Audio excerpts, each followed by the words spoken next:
It's Brian Preston, the Money Guy.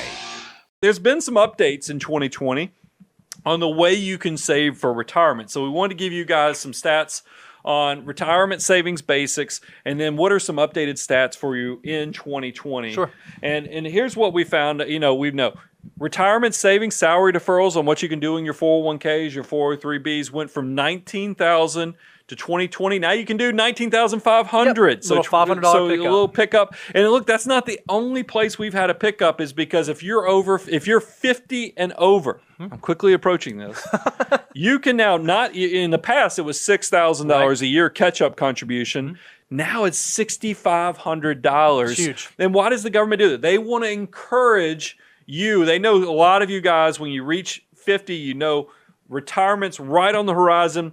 They want to give you some type of tools to accelerate that process. So that's why they have catch-up contributions. That's exactly right. And one of the things you hear us say all the time, we'll talk more about this, is we think that you should aim for saving 15 to 25% of your gross income for retirement. One of the things that's beautiful is if you do have access to a retirement plan, the government helps you do this. They provide a tax incentivized way for you to start getting to that 15 to 20% number. But wait, there's more. There's also your employer. Yep. Typically is encouraging this behavior by giving you a matching contribution. Right. And a lot of employers do somewhere between 50% to 100% match. It's not uncommon to either see 50 cents on the dollar or a dollar for dollar match through your employer. So that is, we talk about that when we go to 401k presentations. When we talk about financial order of operations, people are always shocked to find out that we recommend employer matching contribution before you even pay off high interest credit card debt.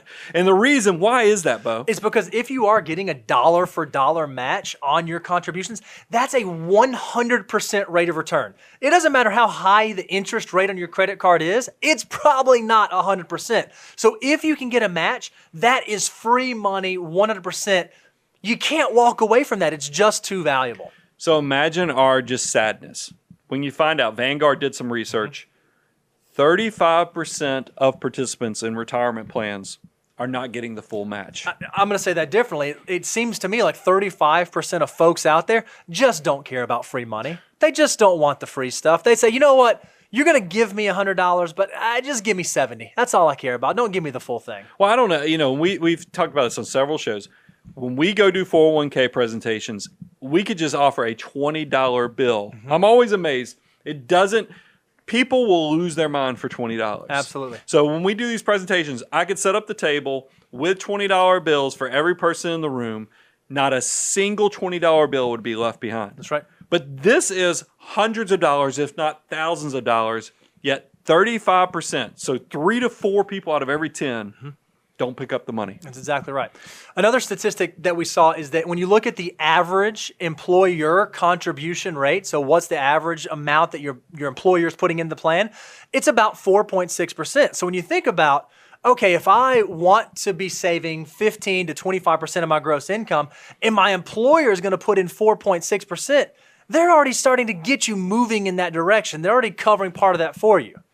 And then average savings, because I want to come back to the match. Sure. But average savings, and I thought this was really a big improvement. Now, this was pre-COVID, this was pre-pandemic, but at the end of 2019, the savings rate for the average participant, now this is average, so it's probably skewed a little bit, it's not median, is 8.9%. Now, what I think is interesting is if you just take those two numbers, the 8.9% plus the 4.6%, you're getting kind of close to that 15% number, sort of the lower threshold of what we think you should be saving.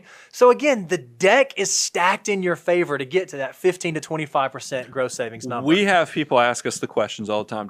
Brian, do you count employer match towards that 15%? Oh, that's a great one. And here's something we've come to recognize. It really depends. If you are in an income situation where you individually make less than $100,000 or $200,000 for a household, we think, yeah, let's count it.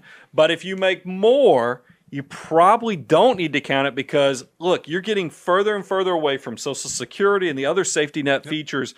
A lot of more and more of your retirements go fall on you. So use that as a guideline to kind of know how much you need to be saving for the future. Love it. Love it. Love it.